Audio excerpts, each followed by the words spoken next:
Yahoo! Ho, ho, ho! Hello, hello, hello mga masters and mga ka-G! Merry Christmas! So ngayon po ang ating Christmas episode with the G, the Greedy Guana. Kamusta naman po ang lahat? Kamusta po ang inyong mga Pasko? At nakatulog ba kayo ng mabuti? Alam kong marami na sa inyo dito magre-replay na lang nito kasi ito ay maagang-maaga. 6 o'clock ng umaga po ito nag-play. At alam kong kagabi ay nagpuyat po kayo sa inyong mga parties, mga inyong kainan, sa inyong mga pamilya. At ako po ay natulog din po ako ng maaga kasi hindi naman po kami marami dito at wala naman kami talagang party. Dahil po yun, alam mo naman dito, kanya-kanya. So, kamusta po ang lahat? At si G ay very happy ngayon dahil po siya ay may maraming natanggap na Pasko from Daddy. So syempre hindi naman, mayroon akong mga kaibigan na yung may-ari ng pet shop ay nagbigay po sa akin ng kanyang double dome na lalagyan na ng ilaw. Ito po, so bigay niyo po sa akin ito. So meron na po siyang binigay na UV light. UV light po yan ng isa. At ito yung isang ito, dito ko ita-transfer yung yung ilaw na yung light, yung heat light. So dalawa ito magkatabi. UV po ito dahil po ay winter na ngayon at medyo malamig pag binuksan yung pintuan. Pero ngayon po ay hindi pa naman nakalamig, kaya binuksan ko muna yung pintuan. Hindi pa siya wala pa yung sunlight. Pero as usual, 6 o'clock din ng umaga po dito ngayon. Maaga po ako nagising dahil po ay kailangan natin gumawa ng video for this day, special day, Christmas. So it's another Christmas. Kumbaga, celebrate natin ito, not because na tayo ay magbibigayan ng mga regalo. Ito po ang time, kumbaga, kung kailan pinanganak yung ating Panginoong Jesucristo. At syempre siya po ang simbolo ng pagmamahalan, pagbibigayan dahil siya ay binigay ng kanyang ama, ng ating ama, na siya tagapaglikha para i-save po tayo sa ating mga kasalanan. So of course, gawin natin ang ating morning routine at dilinisan natin yung kay ni G. So ngayon po ay kinuha ko na po before tayo mag-start, kinuha ko na yung yung lalagyan na ng pagkain niya. So tubig niya, bakante yan ngayon. So ang gagawin natin ngayon is magpe-prepare na tayo ng kanyang pagkain, di ba? Prepare natin yung kanyang breakfast because Christmas day for G is a good day for him to start his day with a good meal and of course fresh water. So lalagay tayo ng bagong tubig sa kanyang water bowl at saka lalagyan natin ng pagkain yung kanyang food bowl. Alright, so meron tayong prepare na po na tubig. Warm water na po ito. Medyo warm, syempre. At lagyan natin dito sa kanang tubigan. Bagong bago yan to start this day. Isang pala, tamang-tama oh. Magkano ba? 32 ounces ba ito? Yeah, 32 ounces pala yung isang laman ng na to. Isang tubigan na yan. So grabe ubos na ubos talaga. 4 fluid cups yung laman yan. 4 cups. As you can see, meron pong nakasulat po dito, 4 cups. Alright, and then next po natin gagawin dito is yung kanyang kainan. Siyempre, ito yung kainan niya. Ano ba yung nalagay natin ngayon? Anong gusto mo ngayon, G? Do you want vegetables or you want pellets? Alright, ngayon po ay magpe-pellets pa tayo with vegetables. So lalagyan natin ng konting tubig ito. Yung tubig ay kukunin natin kung saan natin kinuha yung tubig sa swimming pool. Mamaya para sa swimming pool niya. Lagyan natin ng konting tubig lang. Sobra naman. Sobrahan. Prepare din tayo ng tubig para sa swimming pool niya So, linisan muna natin ito. Konting tubig lang kasi ilalagyan natin ng pagkain ng pellets niya yan So, ito lang naman yung tubig na ilalagay natin. Konti lang. Ayan. At syempre, lalagyan natin ito ng kanyang ocean minerals para po for complete nutrition ni G. Maliban sa kanyang feeds, ay lalagyan natin ng ocean minerals complete with 120 trace minerals per drop. 10 ang ilalagay natin. 1, 2, 3, 4, 5, 6, 7, 8, 9, 10. Nandito din. 1, 2, 3, 4, 5, 6, 7, 8, 9, 10. Ayun. Sa ocean minerals din yan. At haluin natin yan mamaya. Pwede natin haluin ng kutsara. Alright, so nandito si Jay, naghihintay. Yun natin Jay, naghihintay ng kanyang pagkain. So, syempre, dahil lumagay tayo ng kanyang tubig sa kanyang bowl, sa kanyang pagkain, ay lalagyan natin ng pagkain ng kanyang pellets. ang kanyang bowl ng pellets pala. So sa pellets niya, ito yung pellets niya. Kumukuha po ako ng isang scoop. Isang scoop po yan ng pellets. Dali, ayusin na natin yung ating tripod. So ito yung kanyang scoop.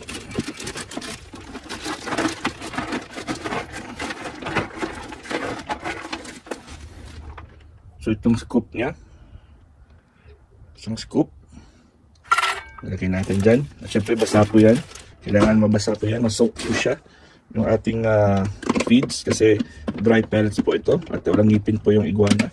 Meron siya mga konting-konting ngipin pero yan yung para lamang yun sa dahon.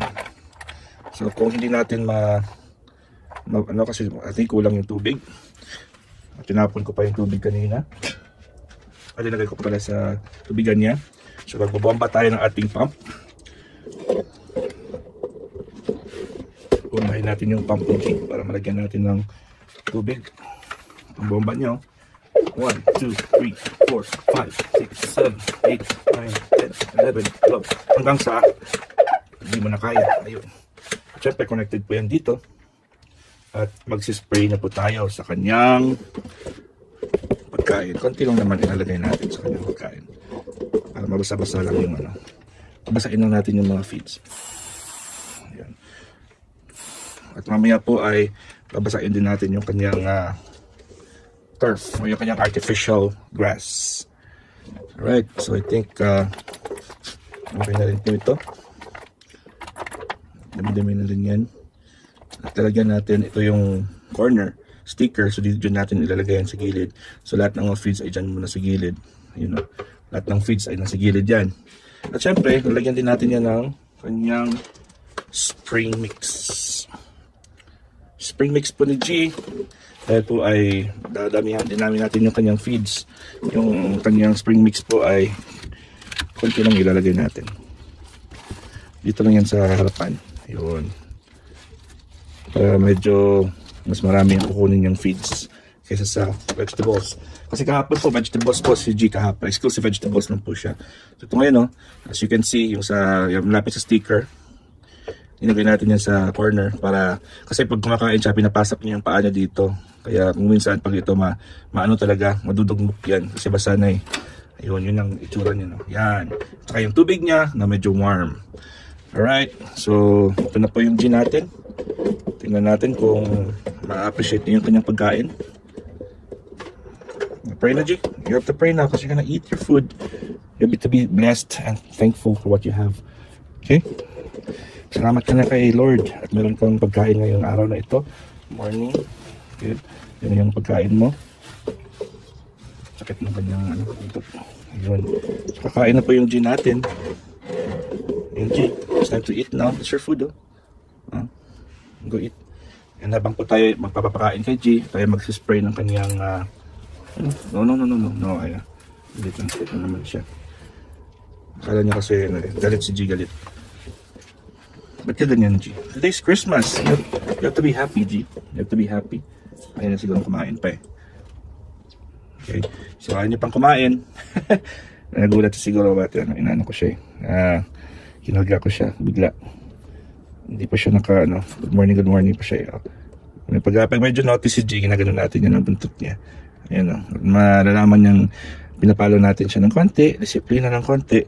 Siyempre, alam naman yung kamay ko ipapalo ko, di ba baka kagatin niya ako. Pero hindi naman nangagat si G. Si G naman kasi mabait na bata yun eh. So, ulitin natin lagyan natin ulit si G sa kanyang kainan. Kakain na yan si G, kasi umaga na G, you have to eat your breakfast. You have to eat your breakfast. Ate pa si G. Alam mo namang nagbibideo ka G, ikaw yung star of the day, right? Kasi umaga pa naman eh. Dito yung regular time yung kumain. Wait. G naman. Ayan, si G natin ay medyo nag-arte-arte. Alright. Kakain na yan si G. You gonna go eat now. Okay, so kasi pa lang, wala pa 6:30 pa lang or 6:15 pa lang. So hindi ito yung oras niya kumain. Pero syempre, nag-video tayo kasi Christmas, today's Christmas, and kailangan natin celebrate yan. Umagang-umaga, blessings. Ayun, at ito na, nakita niya na yung kanyang pagkain. Syempre, ay enjoy niya yung kanyang meal. Ayun, maraming salamat. At kumakain na naman ng ating G. At syempre dahil kumakain ng G natin, siya ay ating susubuan ng kanyang pagkain. Ito po G, meron tayong ito yung kanyang pagkain. Subuan natin si G.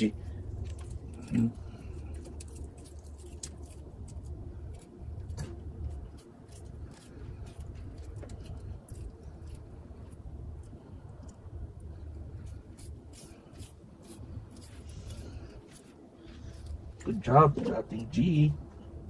Maraming salamat G at kinain mo yung binibigay ko sa iyo. At syempre ay ayusin din natin yung kanyang swimming pool. Ayan na. Alright, so sasarahan natin ito. At ano natin, kasi 15 minutes lang yung ating premiere. Hindi natin ito pwedeng pahabain. So punta tayo sa baba sa kanyang swimming pool. At hindi pa tayo nakabili. So siguro pagkatapos ng New Year kasi medyo busy talaga sa work.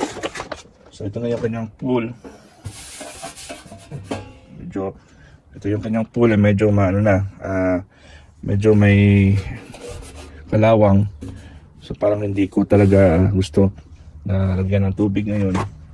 So gagawin muna natin is linisan ko muna yung kanyang baking pan. Tubig lang naman. Kalawang talaga. So yung gagawin ko is ilagay ko lang si G dyan mamaya, mabilisan lang yung ma-fill niya lang yung warm water at kunin na lang yung kasi yung kalawang kasi yung tubig ay nagbabrown. So pag nalagyan natin ng tubig yan na bahala na po siya, malililig niya naman yan nalagyan natin ng tubig. Ito po.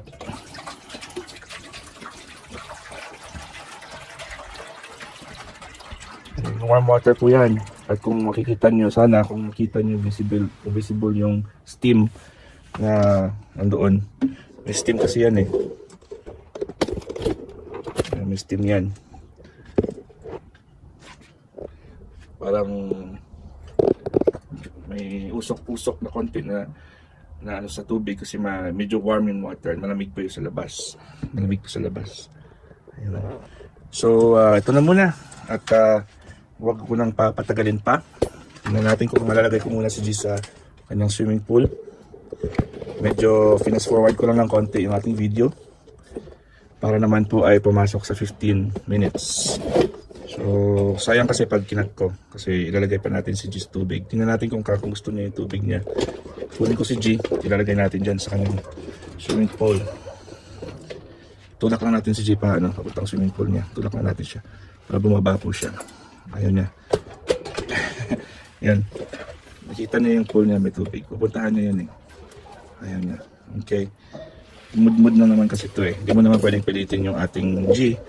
Kasi baka magalit yan. So gagawin natin is, ilalagay natin si G sa kanyang swimming pool. Para at least makaano siya ng warm water. Ayan ang G natin